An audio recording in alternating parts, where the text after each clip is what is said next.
Estudando o Livro dos Espíritos. Um estudo sequencial da obra O Livro dos Espíritos de Allan Kardec. Essa é a nossa forma de transmitir esperança, conhecimento e alegria.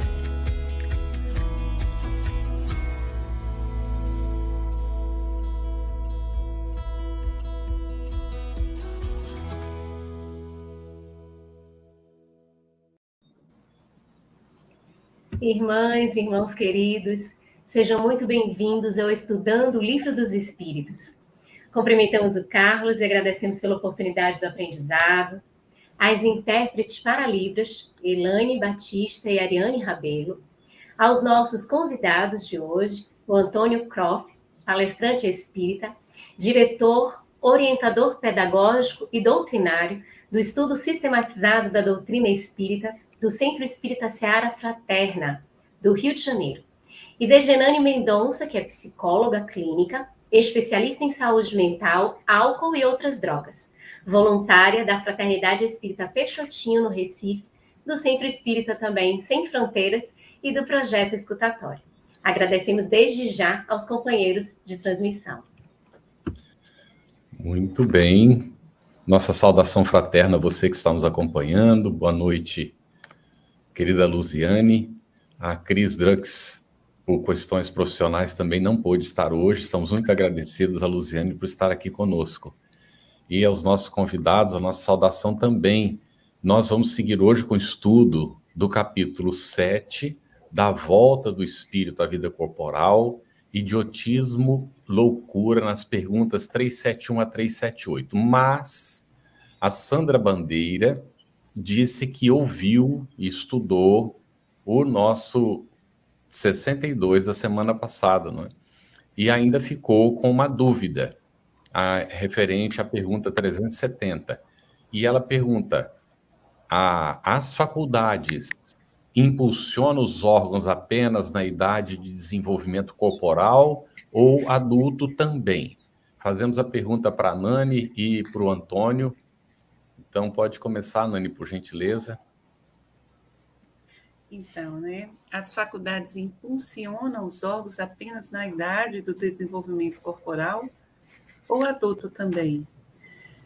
O ser humano, quando ele reencarna, as faculdades do corpo físico, elas não estão desenvolvidas, não é? O cérebro, ele não nasce pronto. A neurociência, ela vem demonstrando, através dos exames de imagem, que o cérebro humano, como diz Emmanuel, no livro Pensamento e Vida, numa mensagem chamada Os Filhos, ele vai falar em chapa cerebral. Acho que era a expressão que Emmanuel tinha à época, naquele contexto. Chapa, como chapa fotográfica. O cérebro humano, quando nós reencarnamos, a nossa chapa cerebral ela é uma nova chapa. E ela vai se desenvolvendo, ele vai completando o seu processo nos primeiros anos da existência, mais ou menos entre os 7 anos. Essas faculdades elas vão se desenvolvendo a partir das fases do desenvolvimento humano e elas passam por modificações a partir dessas fases. Então, existem marcos, do desenvolvimento, da infância para a adolescência. O psiquismo do adolescente é diferente do psiquismo da criança. O adulto jovem possui um psiquismo diferente do psiquismo do adolescente. O adulto que já vai amadurecendo também vai desenvolvendo faculdades e vai ocorrer o processo do envelhecimento. Envelhecimento é um processo que ocorre todos os dias. Mas, quando a idade vai avançando, então, as faculdades elas podem sofrer algumas psíquicas, podem sofrer algumas alterações pelo processo de senescência, que é quando o corpo físico vai perdendo fluidos, perdendo vitalidade. E aí ocorrem alterações neurológicas, podem acontecer. Ou não é? Porque as pessoas, a ciência vem avançando muito, as pessoas vêm modificando muitos hábitos, que aceleravam o processo de alterações das faculdades. Mas as faculdades da inteligência, a capacidade cognoscente, a capacidade efetiva do ser humano, ela é sempre um processo, né? Agora, eu fico com medo, Carlos, de entrar. Eu vou passar para Antônio, ver se Antônio contribui, senão eu fico falando demais. Fechado o microfone, Antônio. Fechado, Antônio. Foi uma ótima abertura a sua fala.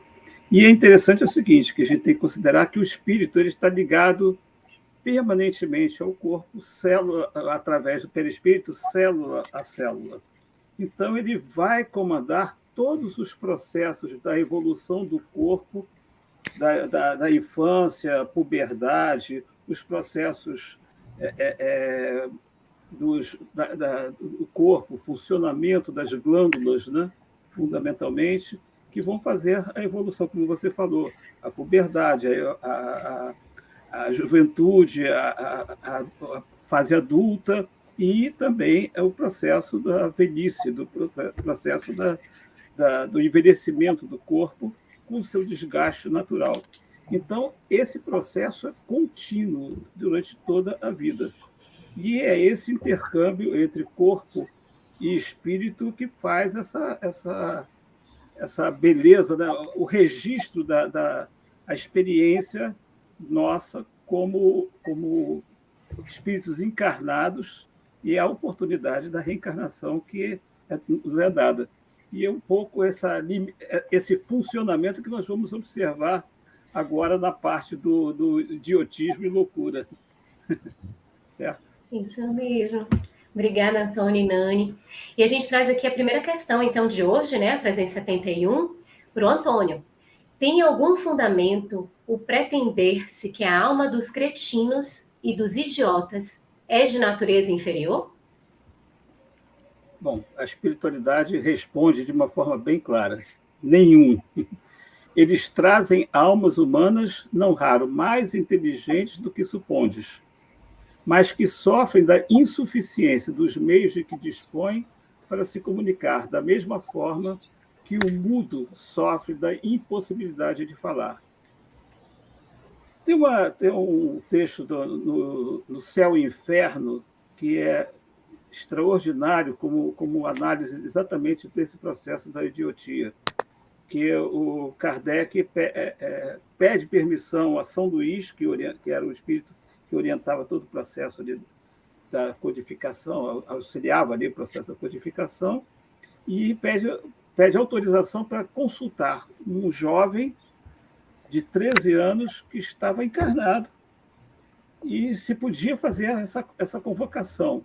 E São Luís diz que sim, porque ele estava no estado de idiotia tamanho que ele não tinha ligação com o corpo, ele estava solto praticamente, ele só tinha as ligações fisiológicas com o corpo. E aí tem a manifestação desse espírito, que a gente vai analisar nas outras questões, e depois vem uma instrução dos espíritos sobre isso.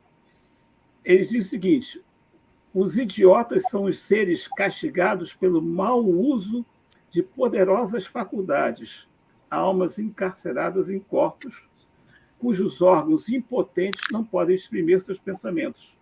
Então, eles estão ali, o espírito está consciente, mas o corpo não funciona. Esse mutismo moral e físico constitui uma das mais cruéis punições terrenas, muitas vezes escolhidas por espíritos arrependidos e desejosos de resgatar suas faltas. Muito bom, Antônio. Vamos ver, então, Nani, 372. Que objetivo visa a providência criando seres desgraçados como os cretinos e os idiotas? A gente começa trazendo aqui o que os espíritos respondem ao senhor Allan Kardec. Os que habitam corpos de idiotas são espíritos sujeitos a uma punição. Sofrem por efeito do constrangimento que experimentam e da impossibilidade em questão de se manifestarem mediante órgãos não desenvolvidos ou desmantelados. Mas antes vamos tecer uma rápida reflexão sobre a expressão. Muitas pessoas se chocam. Cretinos, idiotas. A gente precisa entender que a época de Kardec, essas eram as expressões científicas. Hoje se sabe, com o avanço, né, com o desenvolvimento da medicina, da psiquiatria, que inclusive hoje se usa uma linguagem mais apropriada, né, que é a deficiência intelectual. Não é? O mais adequado seria deficiência intelectual. Mas esse termo, essas expressões, elas são as expressões científicas daquele contexto. Não é preconceito de Kardec, tampouco preconceito do espiritismo. É preciso contextualizar. Então, o que é que acontece? Não é? Vamos lá para a questão. Os que habitam corpos de idiotas são espíritos sujeitos a uma punição, não é? Isso porque todas as vezes que nós violamos a lei divina, esta lei que nos é íncita, que está inscrita em nossos arcanos internos, nós nos vulneramos. Lembra lá da passagem da mulher que adulterou? Quando nós vamos estudando de forma profunda o Espiritismo, a gente vai entendendo que a dimensão psicológica do adulterar ocorre todas as vezes que nós violamos a ética divina, a lei divina, esta que percorre as nossas artérias espirituais. Então, todas as vezes que nós incorremos em faltas graves, faltas morais graves, nós desorganizamos a nossa organização perispiritual, nós maculamos o nosso perispírito e nós vamos trazer cargas de culpa densas, processos, desorganizações psíquicas na nossa memória espiritual. Ao reencarnarmos, antes mesmo de falarmos que é uma punição, é injunção lógica do próprio processo. Porque se eu me violei, eu me vulnerei, o Senhor, o nosso Pai, por misericórdia, dar-me-á a oportunidade de reparar.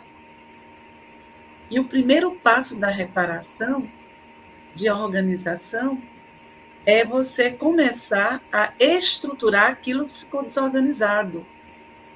Porque a maldade desagrega, a maldade deforma, a maldade desarticula.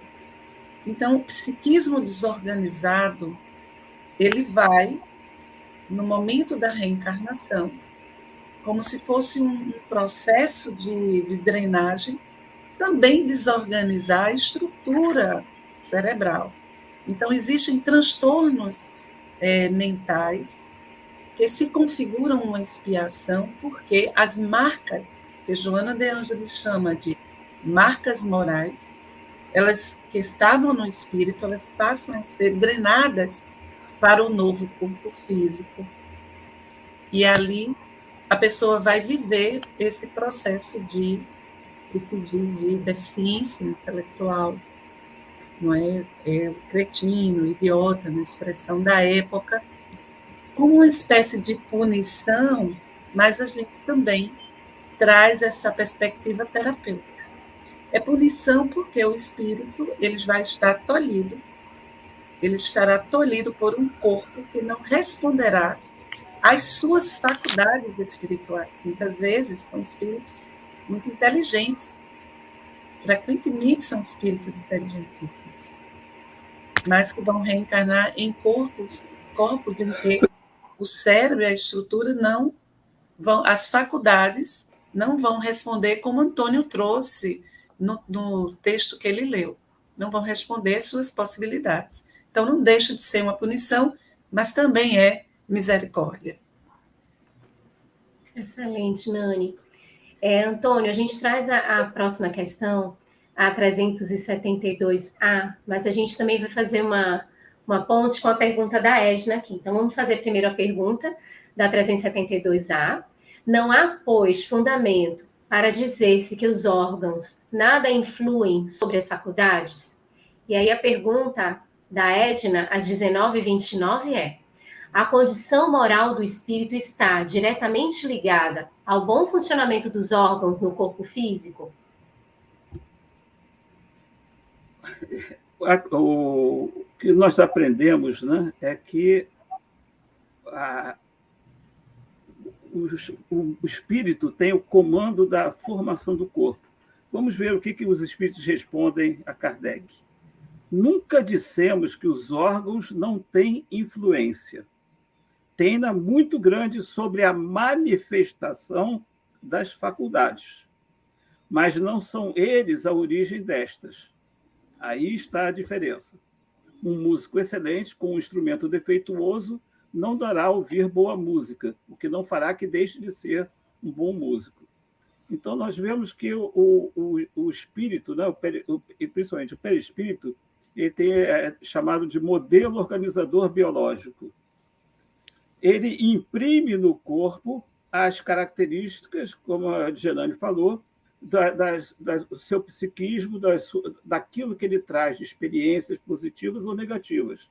Quando ele traz experiências negativas e que está no momento em que ele próprio assume a necessidade de resgatar, de alguma forma, aquilo, ele vai imprimir naturalmente, automaticamente, na formação daquele corpo, as limitações que vão fazer com que ele tenha a dificuldade na encarnação. Então, nós vemos que existe, de fato, essa relação entre a origem das faculdades, que é o espírito, mas a manifestação das faculdades através do corpo estão limitadas. Então, ele não vai ver, não vai ouvir, ele não vai ouvir externamente, mas o espírito vai estar registrando tudo que ocorre ao redor. E esse é um dos grandes problemas, exatamente a oportunidade de resgate daquele espírito, dele se trabalhar e ver o que acontece em torno dele. Eu só queria ver a pergunta: a condição moral do espírito está diretamente ligada ao bom funcionamento dos órgãos do corpo físico? Sim, exatamente o que foi dito. Como modelo organizador biológico, ele vai imprimir as características necessárias para aquela encarnação no corpo.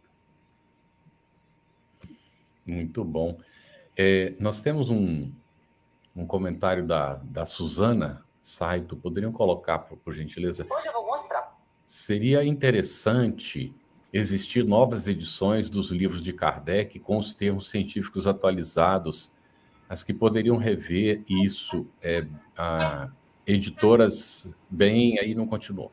Então, sim, pode, Suzana, não é? A editora não alterar o texto, mas pode fazer anotações ao pé da página e aí fazer o esclarecimento da atualização. Isso é uma coisa que se pode, não é, fazer com a ajuda de especialistas, e ficaria bem interessante de fato. A gente agradece o comentário. Nani, na 373, tentando dar continuidade aqui, nós temos já várias perguntas do público também. Qual será o mérito da existência de seres que, como os cretinos e os idiotas, não podendo fazer o bem nem o mal, se acham incapacitados de progredir? E os espíritos vão responder, Carlos. É uma expiação decorrente do abuso, como falamos, né? Que fizeram de certas faculdades, sobretudo a inteligência. Não é? É um estacionamento temporário. Mas vamos tecer rapidamente algumas reflexões. Veja, é um estacionamento temporário, mas não deixa de ser uma perspectiva importantíssima para esse espírito. Vamos imaginar um carro que foi todo danificado. Ele precisa ser parado na oficina para fazer o quê? Ele vai ter que estacionar, usando essa imagem, não é? Para que haja o reparo das estruturas do carro. Então, algumas reencarnações, elas são terapêuticas. Aliás, todas as reencarnações são terapêuticas, de alguma forma. Não é? Mas algumas reencarnações, elas têm essencialmente esse viés de reconstituição. daquilo que foi danificado. Repisemos o que falamos anteriormente. Todas as vezes que incorremos em violação à lei divina, nós nos adulteramos, nós vulneramos a nossa estrutura, não é? Assim como, se nos tornamos pessoas melhores, amorosas, fraternas, nós vamos potencializando as nossas capacidades, inclusive de saúde, saúde mental, a saúde física dos novos corpos, avatares que nós vamos ocupar em reencarnações posteriores, não é? Muito bem, Nani.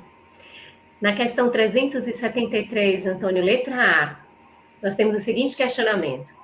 Pode, assim, o corpo de um idiota conter um espírito que tenha animado um homem de gênio em precedente existência? Os espíritos respondem, certo. O gênio se torna, por vezes, um flagelo quando dele abusa o homem. A superioridade moral nem sempre guarda proporção com a superioridade intelectual, e os grandes gênios podem ter muito que espiar. Daí, frequentemente, lhes resulta uma existência inferior à que tiveram e uma causa de sofrimentos. Os embaraços que o espírito encontra para suas manifestações se lhes assemelham a algemas que tolhem os movimentos a um homem vigoroso. Pode-se dizer que os cretinos e os idiotas são estropiados do cérebro. Aí vamos, mais uma vez, pegar uma expressão da época, né, que como o coxo o é das pernas e os olhos o cego, e dos olhos o cego. Nós temos aí a questão realmente nós temos aquela figura que é muito interessante a gente lembrar, são das duas asas, né? As asas da moral e as asas da inteligência. É muito fácil você desenvolver a asa da inteligência. Basta estudar, basta ler, basta coisa. Mas aquilo entrar na pessoa e se transformar na asa da moral, do crescimento, da postura perante a vida, perante as pessoas, como a Janane falou, sobre o amor, lembrando o Pedro, né, que o amor cobre uma multidão de pecados. Quando a gente esquece de desenvolver a asa da moral, certamente a gente vai ter um momento em que vamos ser obrigados a rever a estrutura, porque estaremos desequilibrados. Não conseguiremos voar, não conseguiremos continuar na nossa trajetória evolutiva enquanto não equilibrarmos um pouco essas asas, dando a importância ao sentimento, à moral, à vivência interior e não apenas o intelecto. Muito bem. Sim. Nós temos a 374 agora, Nani. Na condição de espírito livre, tem o idiota, não é a pessoa que está com essa limitação mental, consciência do seu estado mental? Sim, porque o que está limitado é o corpo, é a estrutura física, é a matéria. O espírito, ele tem consciência e ele dá conta de que está em expiação. Nós já tivemos a oportunidade, por ocasião dos trabalhos mediúnicos da Casa de Peixotinho, na função de dialogadora, de conversar com espíritos que viveram a experiência de uma limitação intelectual muito grave aqui nessa encarnação. E, à medida que ele vai, muitas vezes, se desligando, né, desse processo, ele vai recobrando o seu patrimônio intelectual. E muitos, o processo expiatório é exatamente esse. É eles ter condições, é ele ser um espírito, muitas vezes, intelectualmente potente, e os órgãos sensoriais não responderem à sua vontade. Funciona como uma prisão. A gente vê isso em André Luiz. Eu não me lembro exatamente qual é a obra, mas na obra de André Luiz tem um exemplo de um espírito que está nesta condição, exatamente nessa condição. com toda uma alimentação física e intelectual. E aí o instrutor pede que André Luiz faça uma ausculta dos pensamentos, do que aquele espírito está pensando. Ali se dá uma verdadeira batalha. É um espírito ainda com todo um sentimento aferrado ao belicismo, ao egoísmo, e ele está preso. Então, o corpo físico, demenciado, com limitações intelectuais, vai funcionar nesse contexto aí como uma expiação. E não raro o espírito sabe, ele dar conta. E exatamente por isso que é uma expiação. Pode acontecer. Excelente, Nani. Na 375, Antônio, nós temos o seguinte questionamento: qual, na loucura, a situação do espírito? Os espíritos respondem o seguinte: o espírito, quando em liberdade, ele recebe diretamente suas impressões e diretamente exerce sua ação sobre a matéria. Encarnado, porém, ele se encontra em condições muito diversas e na contingência de só o fazer com auxílio de órgãos especiais. Altere-se uma parte ou o conjunto de tais órgãos e eis que se interrompem, no que estes dependam, sua ação ou suas impressões. Se perde os olhos, fica cego, se o ouvido torna-se surdo, etc.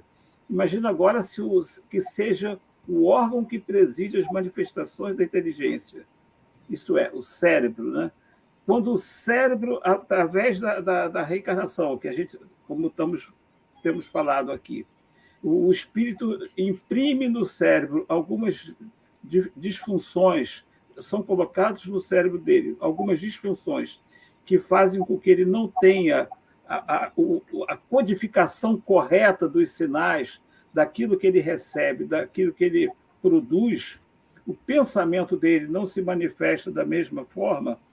Existe vamos dizer assim, um ruído de comunicação entre o pensamento do espírito e a ação do corpo. Isso vai fazer, logicamente, que o espírito tenha um processo de desequilíbrio. Ele vai ter a irritação, vai ter uma série de problemas. Os espíritos dizem o seguinte: a provação nem por isso é improfícua, porque o espírito não fica estacionário na prisão carnal.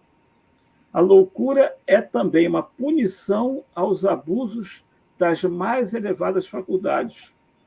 E os espíritos dizem o seguinte: o louco tem duas personalidades, a que delira, que é exatamente o resultado da comunicação mal feita, e o espírito em si, que tem a consciência dos seus atos sem poder criá-lo. Então, é exatamente, ele pensa uma coisa, mas ele não consegue realizar aquilo, ele vai realizar algo completamente desconectado. E é isso que faz a grande provação do espírito na encarnação. Muito interessante esse assunto, não é? Muito. Muito. 375. Qual na loucura a situação? Opa, essa foi para o Antônio, né? 375A. Então, o desorganizado é sempre o corpo e não o espírito? A resposta aí dos benfeitores espirituais é que o corpo desorganizado pode também incidir numa desorganização temporária do espírito. A gente falava, e até eu travei um pouco, porque eu dei conta que eu ia entrar nessa questão aí, que ia chegar, aí dei uma travada. Já tivemos oportunidade, e exatamente por isso que os benfeitores espirituais trazem, em algumas reuniões mediúnicas, espíritos nessa condição, que passaram toda uma reencarnação num corpo com deficiência intelectual. As impressões foram tão fortes dessas limitações biológicas, orgânicas, que elas repercutiram no próprio espírito, nas manifestações intelectuais do próprio espírito. Então, já tivemos a oportunidade de conversar mais de uma vez, de acolher, não é? De dialogar com irmãos nossos que desencarnaram e que ocuparam corpos físicos com limitações intelectuais e que, ao mesmo desencarnados, ainda se portavam como se estas limitações fossem do próprio espírito. Então, todo o processo de acolhimento, ele vai se dar por um... E aí também magnetizando, né? Acolhendo com a palavra, com esclarecimento, dizendo: você não tem mais deficiência mental. Você é um espírito imortal. Você pode recobrar a sua intelectualidade. Aí o espírito vai ali naquele processo, ele inicia esse resgate do si mesmo, não é? Isso pode levar um tempo, conforme a condição.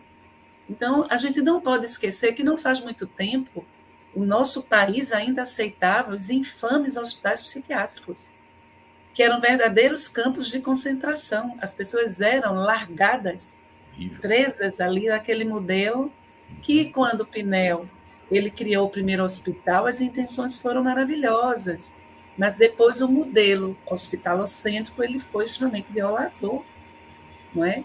E aí essas pessoas que internadas com transtornos mentais nesses hospitais, vivendo anos ausentes de qualquer contato com pessoas, com outras pessoas, com formas mais saudáveis, elas ficaram muito... O espírito também ficou traumatizado. Então, assim, leva um tempo até fazer um processo de recuperação. Faz sentido? Ficou claro? Então, a matéria desorganizada pode sim repercutir no espírito, pode impressionar o espírito. Muito bom, Nani. Na próxima pergunta, a 376, a gente tem o conteúdo. Por que razão a loucura leva o homem algumas vezes ao suicídio?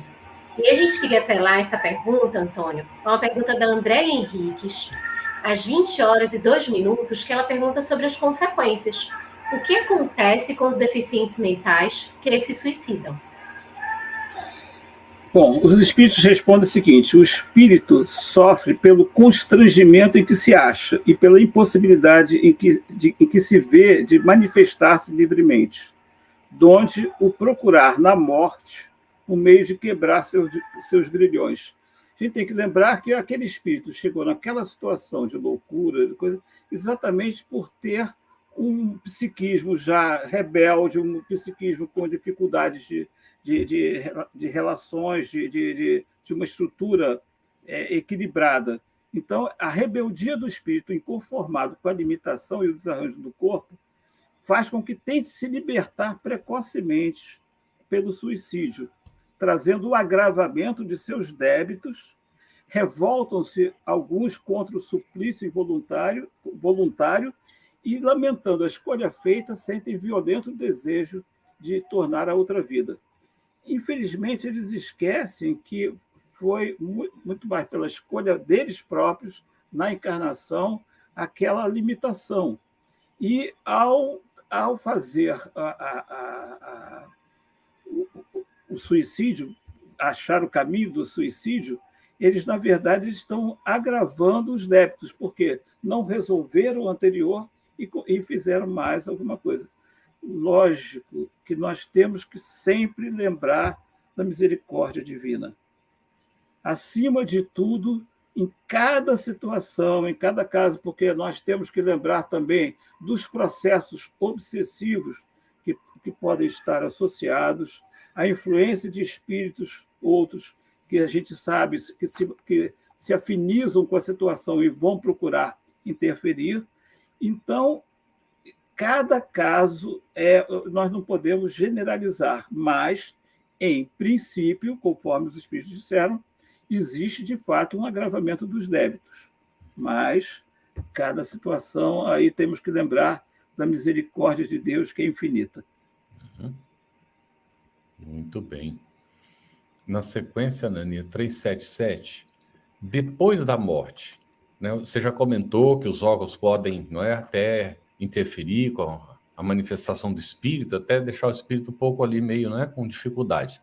E depois da morte, o espírito do alienado se ressente do desarranjo de suas faculdades? É mais ou menos como já comentamos anteriormente. Poderá se ressentir, sim. Exatamente porque poderá ficar impressionado, não é? Tantos anos submetidos a um contexto assim, poderá. E necessitará de amor, de acolhimento. Eu lembro muito, a condição é diferente, mas eu lembro muito de Meimei, naquele hospital que recebe as crianças, para até passar aquele tempo, para se recuperar. Eu penso que seja também parecido, entendeu? Porque leva um tempo para a pessoa se recuperar desse processo, até readquirir. Não é? Pode acontecer, sim. A 378, Antônio. De que modo a alteração do cérebro reage sobre o espírito depois da morte? Os espíritos respondem o seguinte: como uma recordação, um peso oprime o espírito, e como ele não teve a compreensão de tudo que se passou durante a sua loucura, sempre se faz mister um certo tempo, a fim de se pôr ao corrente de tudo. E por isso, e quanto mais durar a loucura no curso da vida terrena, tanto mais lhe durará a incerteza, o constrangimento depois da morte. Liberto do corpo, o espírito se ressente por algum tempo da impressão dos laços que eles se prendiam.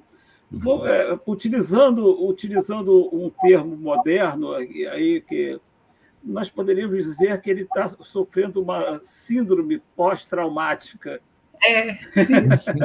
Isso. Porque ele passou um trauma tamanho que ele vai ter todas as situações. O André Luiz, no livro Mundo Maior, ele vai descrever exatamente a situação de um jovem que está encarnado, mas que ele sofre exatamente desse processo.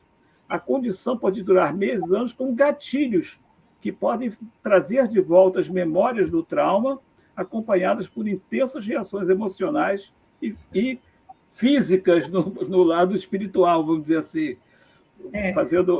Então, é exatamente a situação do espírito após um trauma tamanho, que é de uma encarnação com o processo da loucura.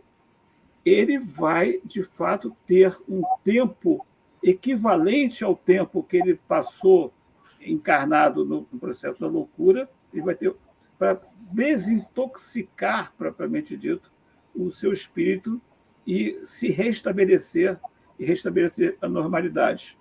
Volto a dizer aí que sempre haverá a misericórdia de Deus e os méritos e aquilo que ele conseguiu granjear com os amigos espirituais. Muito bom. Nós vamos agora para as perguntas do público, né, quem está nos acompanhando aqui no estudo. Até o momento, nós temos 11 perguntas sem resposta. Nani, vou te fazer a pergunta da Sueli Camilo. Ela cumprimenta, não é, a todos, e diz assim: uma pessoa que sofre de idiotia e bebe pode voltar com o mesmo problema numa próxima encarnação? Está dentro da sua especialidade, né, Nani? Veja só, a pessoa que está vivenciando o sofrimento mental, não é?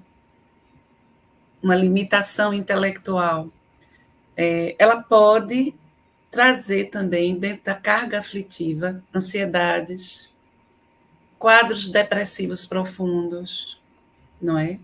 E ela pode buscar, nessa angústia profunda do processo, de alguma forma, evadir-se, não é? Através de uma substância estupefaciente, de uma substância como o álcool, por exemplo.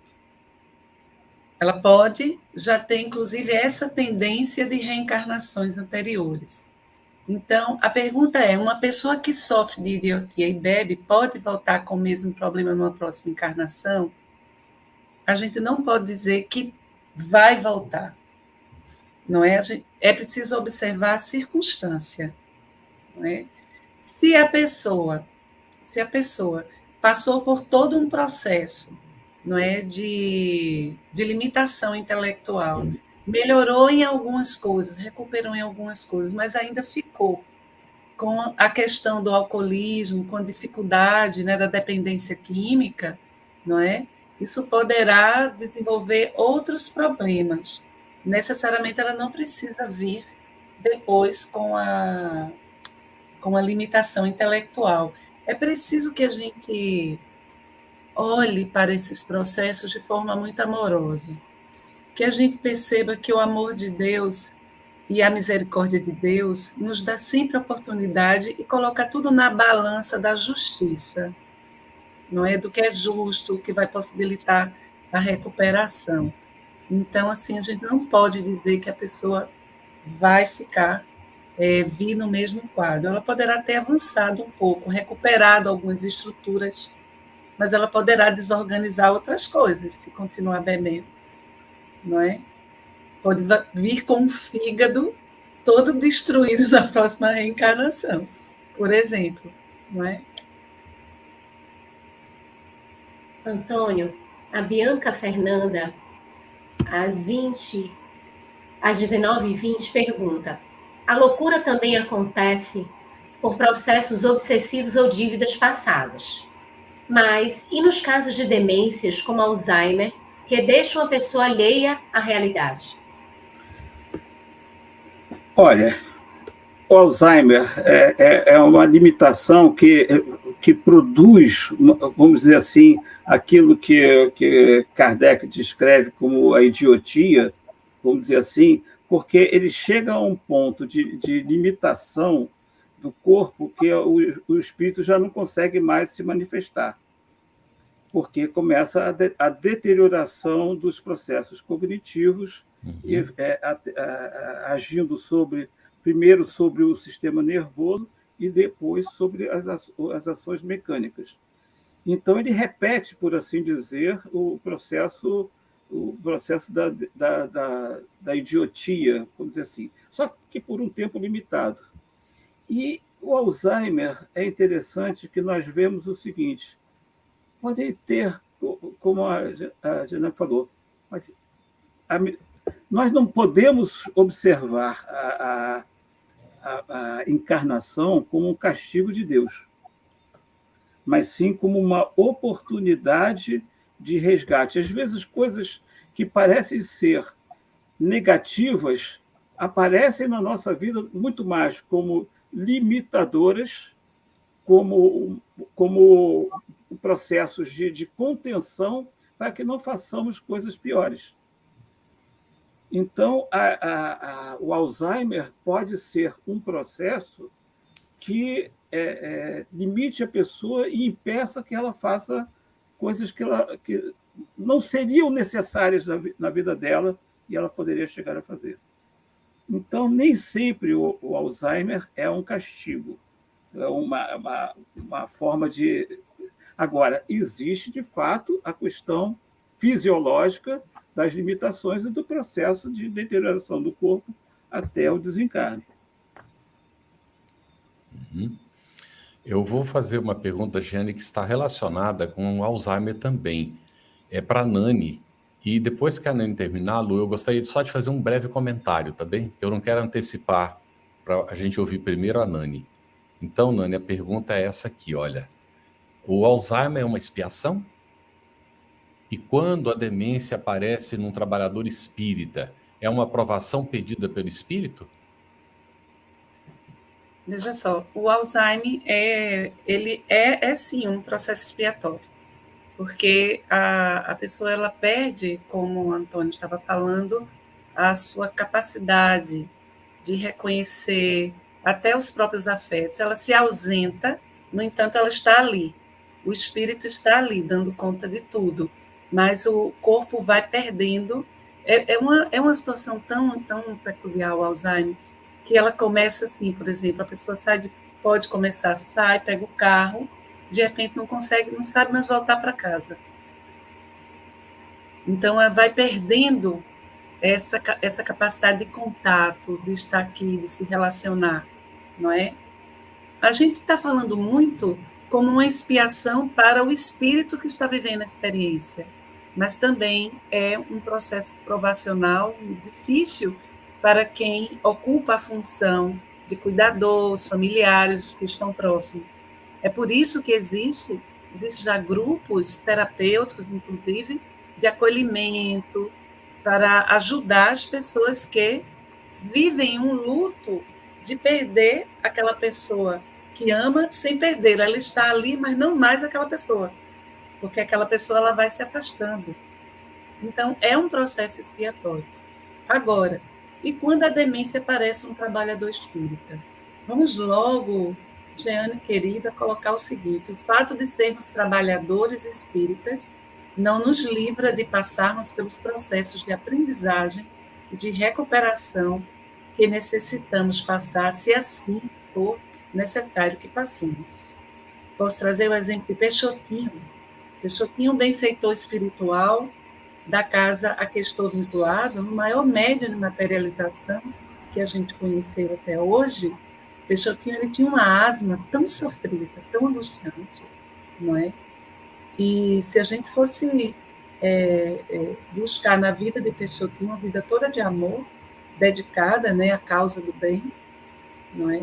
Mas ele passava por isso, e ele sabia, ele enfrentava com a dignidade, porque ele sabia que ele precisava passar por aquilo ali. Então, e quando a demência aparece no trabalhador espírita, é uma aprovação pedida pelo espírito,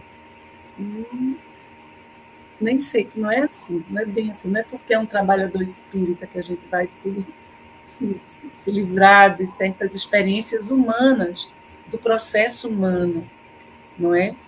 É sempre uma expiação, é um processo expiatório. É importante também a gente colocar que alguns processos de deficiência intelectual estão possibilitando todo o grupo familiar de avançar, de expressar amor. Eu que trabalho todos os dias com pessoas com transtornos mentais, muitas vezes me comovo quando eu vejo o crescimento, inclusive espiritual, porque o espírito ele pode vir com um problema, por exemplo, transtorno bipolar tipo 2, a esquizofrenia, e ele, usando o aparato dos fármacos que hoje existe, as terapêuticas, ele pode manter uma vida mais ou menos equilibrada, e ele pode, sim, encetar um processo de reequilíbrio, movimentar um processo de reequilíbrio. Eu tenho um paciente que está nessa condição. Ele se aproximou do espiritismo com uma força, e ele hoje estava me dizendo: Nani, sabe o que eu faço? Ele me chama de Nani. Sabe o que eu faço para quando eu vejo que eu não estou ficando bem, e eu estou consciente que eu não posso deixar de tomar tal remédio, e agradeço a Deus, porque eles existem, mas sabe o que eu faço? Eu escuto palestras espíritas. Eu deixo lá as palestras rolando. Veja, ele já está assumindo a autoria. Ele já está usando a vontade para modificar o quadro. Então, assim, quando a gente traz... Isso eu aprendi na prática, no amor do cuidar das pessoas com transtorno. O diagnóstico é apenas um caminho, não é uma determinação. Olha para o que tem de saúde naquela pessoa, nem que seja um pouquinho. Se for 0,5% de saúde mental, potencializa aquilo ali. O problema é que a gente só olha para onde? Só olha para os sintomas e para o transtorno. A gente precisa aprender muito sobre essas questões.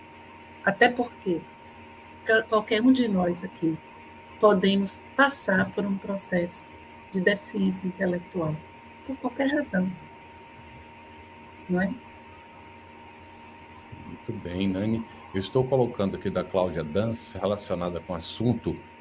Ela perguntou como entender quando esse processo de degeneração intelectual ocorre no irmão encarnado já em idade avançada, demência, Alzheimer, e o papel do cuidador. Bem, está relacionado com o que a Nani estava comentando, inclusive já houve o comentário que às vezes, não é? O compromisso é também de quem está junto, dos familiares, e às vezes até de uma outra pessoa. É esse o comentário que eu queria fazer. Nós tivemos um caso de Alzheimer na família. E no período nós começamos a investigar. O primeiro que nos assustou, num primeiro momento, foi quando nós lemos Manuel Filomeno de Miranda informando que o Alzheimer estava no campo da loucura. Até então a gente ainda não tinha entendido isso. Então, foi o primeiro susto nosso, está no campo da loucura. Depois, num outro momento, Divaldo, fazendo um comentário, disse que o Alzheimer era uma enfermidade que poderia ser evitada pela vontade do paciente. A Nani está falando agora de situação que a pessoa, não é, se tem um pouquinho ainda, pode, de repente, até fazer o esforço e se recuperando. Muito bem. E aí o cuidador? Bem rapidamente. É tão interessante. Nós tivemos uma pessoa que veio para cuidar, depois de muitas outras. Nós nunca quisemos colocar o familiar numa clínica naquele momento. Queríamos cuidar, não é, nós mesmos, até sermos alertados de que todos nós ficaríamos enfermos juntos se nós não conseguíssemos auxílio, porque é demandante, passa por diversas etapas o processo do Alzheimer e vai nos envolvendo. A gente tendo trabalho, a gente tendo outros compromissos, a coisa realmente é bastante intensa. E aí, então, nós fomos buscar auxílio. Finalmente, depois de muitas peripécias, veio uma senhora protestante.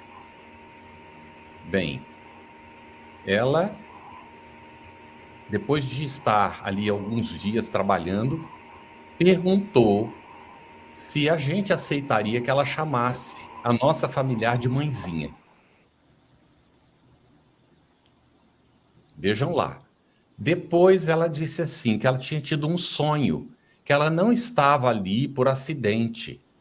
Ela era protestante, mas que ela tinha um compromisso, porque ela tinha tido um sonho com o nosso familiar, que ela estava atravessando um rio com ela no colo para levá-la para outra margem. Vejam as coisas. Bom, finalmente, num dado momento, então, quando o Divaldo disse também numa palestra que Alzheimer, essas doenças que a gente fica na cama muito tempo, às vezes até uma demência, são economia de umbral.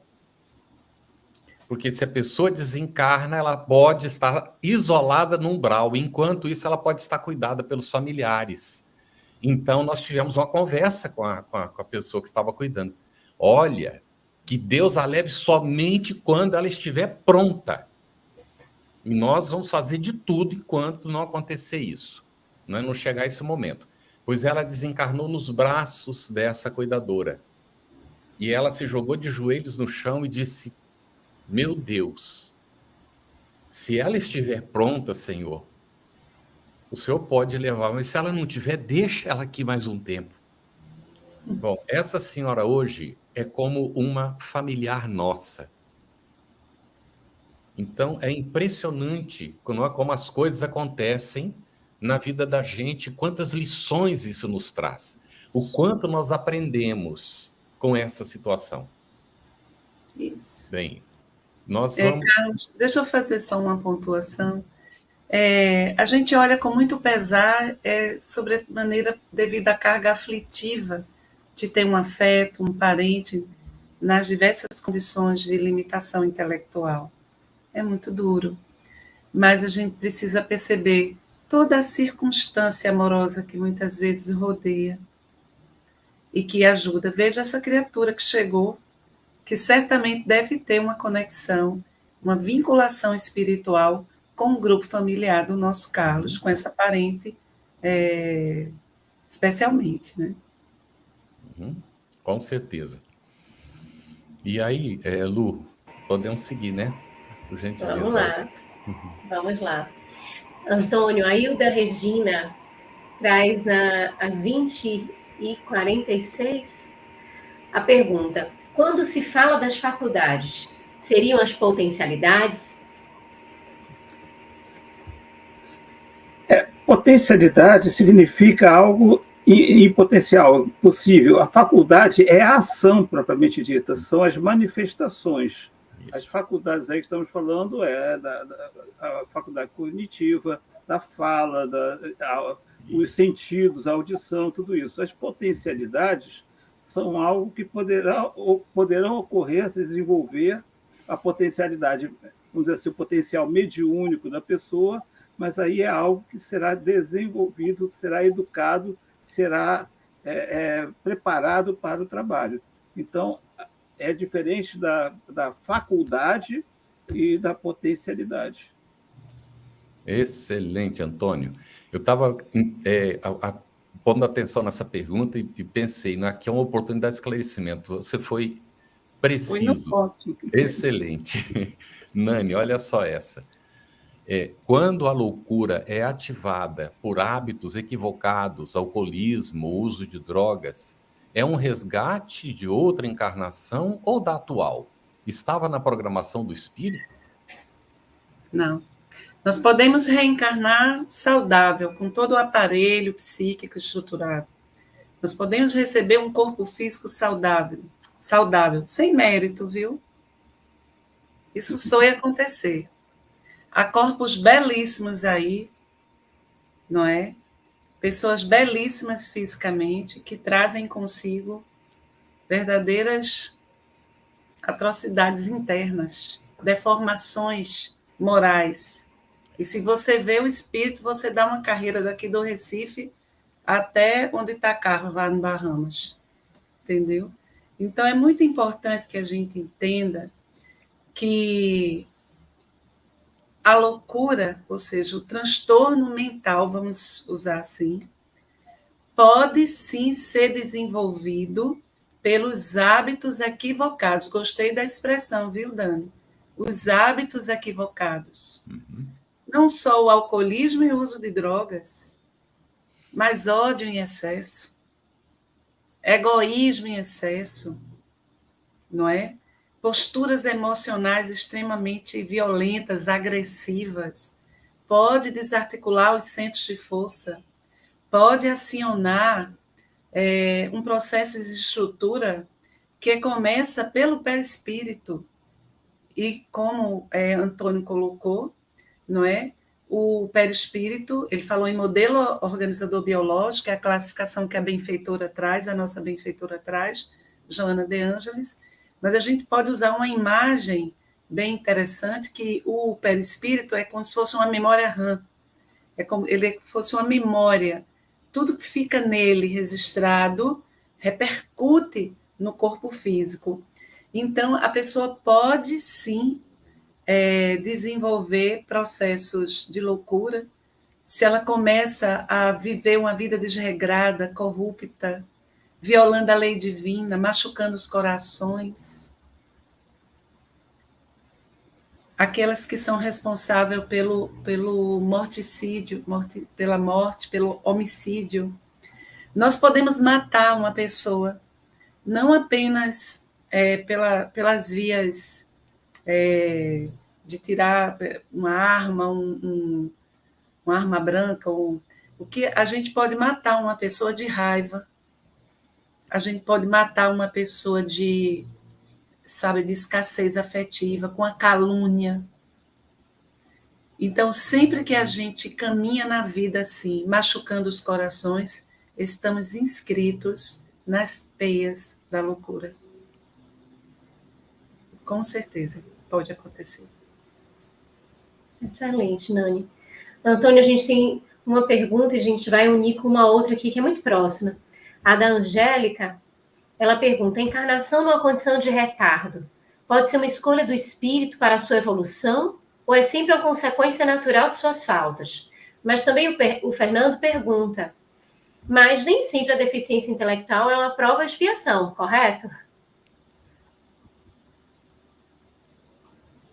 O microfone, Antônio. Microfone. O que acontece? Nós temos o espírito que ele vai escolher para aquela encarnação para resgatar os erros do passado. Então, nós temos que, gente, o processo do retardo, do idiotismo, do nome que dermos, será um processo realmente de resgate, de queimar aquela carga negativa que nós temos do passado. Então, isso é algo que é nosso, que é uma prova ou expiação. Vai ter pouca diferença aí, no caso, vai ser muito mais a expiação de fato, porque vai ser uma escolha dele para passar por aquilo. E nós vimos, inclusive, sobre a pergunta sobre levar até o suicídio ou não, é que muitas vezes o espírito poderá até se rebelar contra, não aguentar aquela escolha que fez. Então, é um processo realmente difícil, mas a deficiência intelectual, lógico que temos aí as gradações de deficiências intelectuais que irão atingir, por exemplo, áreas de interesse daquele espírito, áreas de eficiência daquele espírito que naquela encarnação estarão tolhidas. Mas ele poderá se manifestar por outros caminhos, como a gente vê em alguns casos aí pessoas com processo assim, de limitação intelectual e que são ótimas fazendo alguma coisa, principalmente, por exemplo, mexendo com animais. Nós vemos a ligação com os animais como uma forma, inclusive, terapêutica de dar e desenvolver exatamente aquela asa que nós falamos lá atrás, a asa do amor, a asa do efeito moral. Então, eu acho que temos que lembrar disso. É uma escolha do espírito para passar, e ele vai aproveitar aquela oportunidade da melhor forma possível.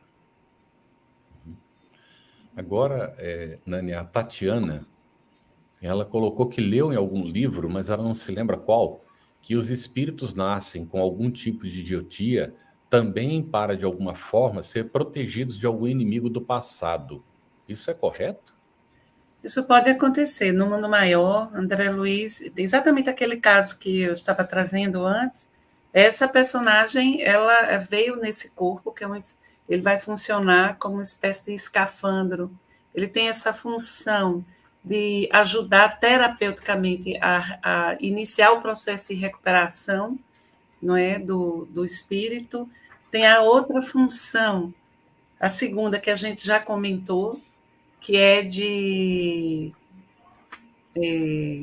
tem essa função de permitir que o espírito passe pela experiência, e tem a função de proteger, sim, porque fica difícil para os inimigos do passado reencontrar, mas pode acontecer que encontre. E aí, nesse livro, não é? Nesse livro de André Luiz, a gente vai ter exatamente esse caso, quando os inimigos do passado finalmente encontram o desafeto ali naquele corpo disforme, naquela condição expiatória. A gente também tem um caso em Dramas da Obsessão, Dr. Bezerra de Menezes, pela psicografia da Dona Ivone. Também um caso semelhante. Antônio, a Ângela Jucá, às 20h34, pergunta: como a família pode ajudar as pessoas com deficiência mental? Para os pais é sempre uma missão? Como nós estávamos falando sobre o Alzheimer, a pessoa com deficiência mental é sempre um desafio para a família, um desafio no sentido de que vai também levar todos a participarem daquele processo e, fundamentalmente, é necessário que haja um respeito profundo e um carinho profundo e a lembrança sempre que isso a doutrina espírita nos dá um toque muito importante de que o espírito está registrando tudo o que acontece em torno, tudo que é falado, tudo que é sentido, tudo que acontece em torno dele, ele vai registrar, embora o corpo físico muitas vezes não registre. Então, é um processo de construção, vamos dizer assim, da relação familiar, com atenção para aquele espírito que está ali naquele processo e que todos estão envolvidos e ligados de alguma forma com aquela história. Porque a gente sabe que não terá acontecido isso dentro de percurso. A gente brinca que a cegonha não errou no alvo e nasceu no lugar certo da porta. Muito bem. Tem essa pergunta aqui já está respondida, Marlene Tax, pelos comentários já feitos. No caso de deficiência intelectual, se ele não fosse consciente desse fato, não seria expiação, certo? Então, o espírito está acompanhando, sabe das dificuldades da organização. Lógico que isso é uma expiação para ele, não é por causa justamente dessa consciência. Mas aí nós temos, Nani, da Valéria Bizarro aqui, não é também, de alguma forma, já foi respondida. É o que ocorre na decorrência de demência senil, como Parkinson, Alzheimer. Pode ser algum tipo de obsessão ou mesmo provas? Aí chamou a atenção para o caso da obsessão aqui. Pois é, eu gostei porque ela trouxe essa questão. Isso. As pessoas com transtorno mental, com deficiência intelectual, a condição de Parkinson quando agrava, não quando está no início, não é? Porque essa pessoa pode passar muito tempo assim tomando as medicações e sob controle, mas há uma condição mais grave já no estágio final que pode acontecer da pessoa ficar assim com bastante limitação, não é? Também intelectual, não é? Essas condições, a pessoa pode ficar mais vulnerável. Ela vai estar em situação de vulnerabilidade. E aí, se ela não tem um ambiente espiritual, onde há uma higiene, onde não há oração, ela vive num contexto onde não há a devida proteção espiritual, ela pode sim ficar acessível, porque vulnerável, não apenas a inimigos do passado, que se aproveitam da situação de vulnerabilidade, mas também de espíritos desordeiros que podem não ter nenhuma ligação com ela, mas que querem aproveitar da condição. Então, não necessariamente porque a pessoa está no processo de demenciação, de Alzheimer, que isso tem a ver com obsessão. Mas a situação vulnerável poderá, se não houver o aparato espiritual, o cuidado, poderá sim reverberar. E a própria condição do espírito, né, da pessoa, a estrutura emocional, o padrão da pessoa, como ela é, a moralidade da pessoa, o que ela andou fazendo, o que ela andou cultivando, pode atrair essas entidades que vão se aproveitar dessa condição mais vulnerável.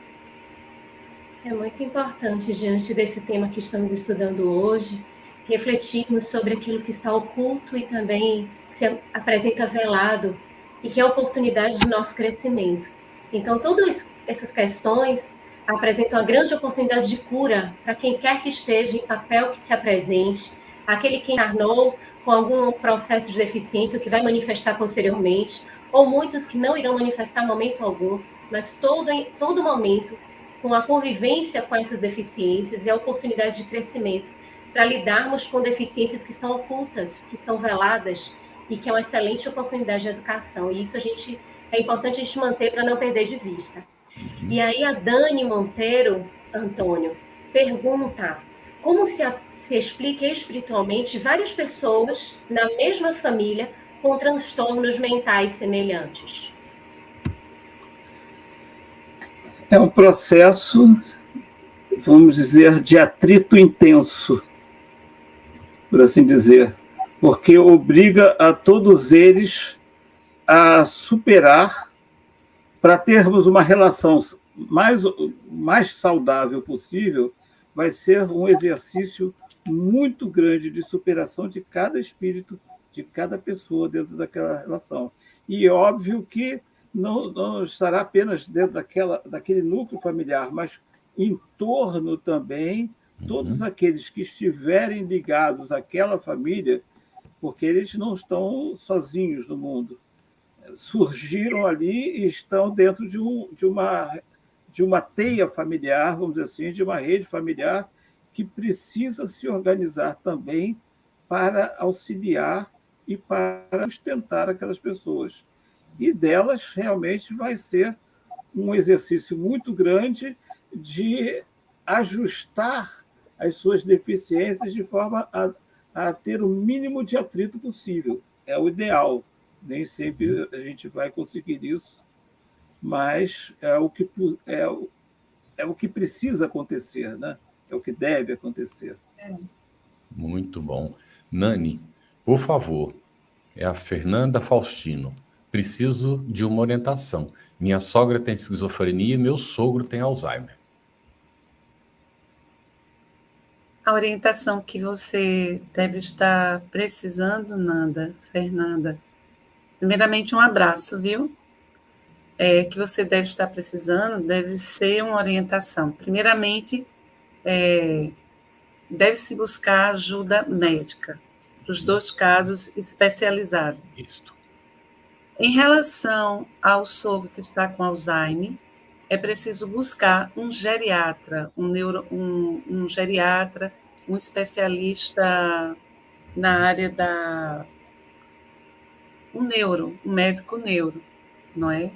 Para que se comece o protocolo medicamentoso adequado, os cuidados, a orientação, não é? Existem também várias terapias, um tratamento todo multidisciplinar já, que existe para as pessoas com Alzheimer, inclusive ajudando a retardar o avanço da doença. A esquizofrenia é um transtorno de personalidade grave, não é? Que pede que a pessoa precisa ser acompanhada pelo psiquiatra. Existem medicações que vão equilibrar os efeitos primários da doença, que são os delírios, as alucinações, que são bastante eficientes. E também deve haver os cuidados para os efeitos secundários, que é a depressão, a ansiedade, os outros efeitos que vêm com o transtorno. Então, precisa de um acompanhamento rigoroso com o médico psiquiatra e psicoterapia. Os 2 casos, a bênção da doutrina espírita, a terapia do passe, a magnetização, não é? A leitura do evangelho, também ajudam bastante. Então, você pode buscar a casa espírita, tomadas as providências médicas, não é? Terapêuticas, buscar a casa espírita para o acompanhamento espiritual dos seus entes queridos. Lembro de uma pessoa próxima à minha família, que, diagnosticada com Alzheimer, e viveu todo o processo do Alzheimer. Na verdade, é a mãe de uma grande amiga minha, não é? Inclusive, ela é uma grande intelectual. Não é? Ela viveu o Alzheimer por longo tempo e foi super importante para ela participar das reuniões do Evangelho no Lar, a leitura do Evangelho para ela, porque o Espírito está ali. Então, implanta a oração nessa família, não é? Direciona para esses afetos as bênçãos do Evangelho, não é? Mesmo que eles não possam, no caso o Alzheimer, se já estiver mais avançado, responder, mas o Espírito está ali. A oração para uma pessoa com esquizofrenia é importantíssima, entendeu? Porque geralmente a matriz psíquica, que promove a desagregação psicológica, a desorganização psicológica da esquizofrenia, está na matriz uma culpa profunda do ser que, de alguma forma, violou alguma coisa em experiência transata ou até nessa mesma. Está lá nos arcanos dela.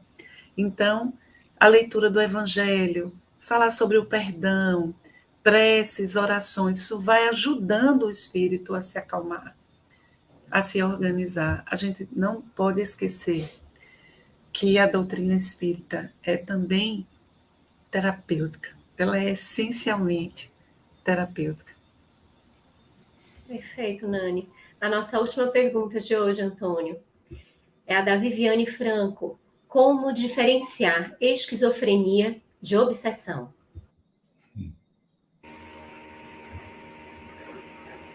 Bom, aí temos uma questão que dependerá da manifestação, né?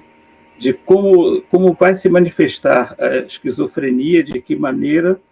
Mas a gente sabe também que a esquizofrenia ela é uma duplicidade, vamos dizer assim, uma questão da personalidade que abre o espaço para a obsessão, que muitas vezes está associada a um processo obsessivo. Então, nós temos que pensar o seguinte: diferenciar esquizofrenia de obsessão, nós vamos ter que lidar realmente com os sintomas, com o tipo de manifestação e cuidar do tipo de manifestação que houver, sempre associado a exatamente o que foi dito, ao apoio espiritual que a doutrina espírita e a casa espírita possa dar. Então, não é preocupar se é obsessão ou esquizofrenia. Vai tratar da melhor forma possível e com o psiquiatra, com tudo que for necessário, e associando a isso o tratamento espiritual, que é óbvio que sempre vai trazer grandes benefícios ao processo. Muito bom. Nossos agradecimentos a Nani, ao Antônio, às nossas intérpretes para Libras, a Luziane pelo apoio, né, pelo aprendizado aqui em conjunto, a você que está acompanhando aí, né, nesse momento, e aos nossos parceiros de transmissão simultânea também, o nosso agradecimento muito profundo. Os nossos encontros semanais ficarão gravados e disponíveis gratuitamente. O estudo está disponível também em podcast, e aí no Spotify, não é? E nas demais plataformas de audio streaming também. Se você precisa e quer mais informações acerca do nosso estudo, acesse o Telegram, @estudo_LE_FebTV. Para encontrar todo o conteúdo do estudo, basta acessar o site www.febtv.com.br/estudo-LE. A FebTV disponibiliza 3 oportunidades de estudo das obras básicas do Espiritismo semanalmente. Estudando o Livro dos Espíritos, toda segunda-feira às 20 horas. É esse aqui que nós estamos fazendo agora. O Estudando o Livro dos Médiuns, toda terça-feira às 20 horas. E Estudando o Evangelho segundo o Espiritismo, na quinta-feira, esse às 21h30, que nós lá fazemos junto com a Luziane. Apoie a FebTV, ajude a manter este e outros estudos no ar acessando febtv.com.br. No próximo estudo, nós vamos seguir com o capítulo 7 ainda, da volta do espírito à vida corporal, e vamos tratar da infância, outro assunto muito interessante nas perguntas 379 a 385. Até lá, boa semana a todos e muito obrigado.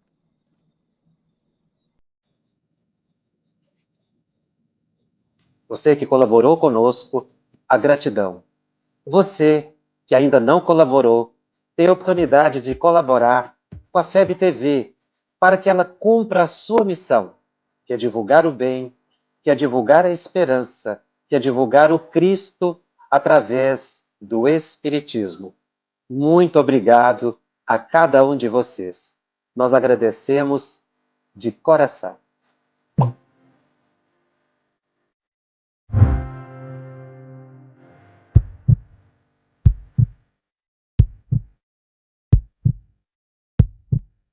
Iniciamos hoje a campanha Conheça a Federação Espírita Brasileira, que busca mostrar quem ela é.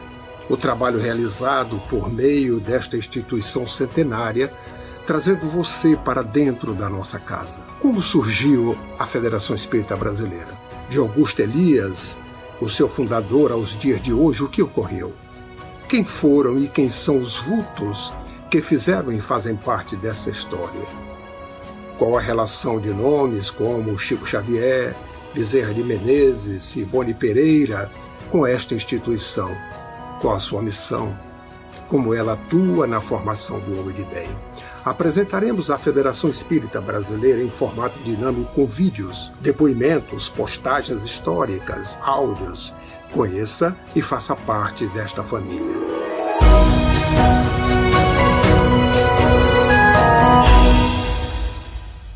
A Federação Espírita Brasileira lança o portal FEB Podcast, com conteúdos em áudio que objetivam esclarecer e consolar corações para uma postura de vida com fé, harmonia e esperança.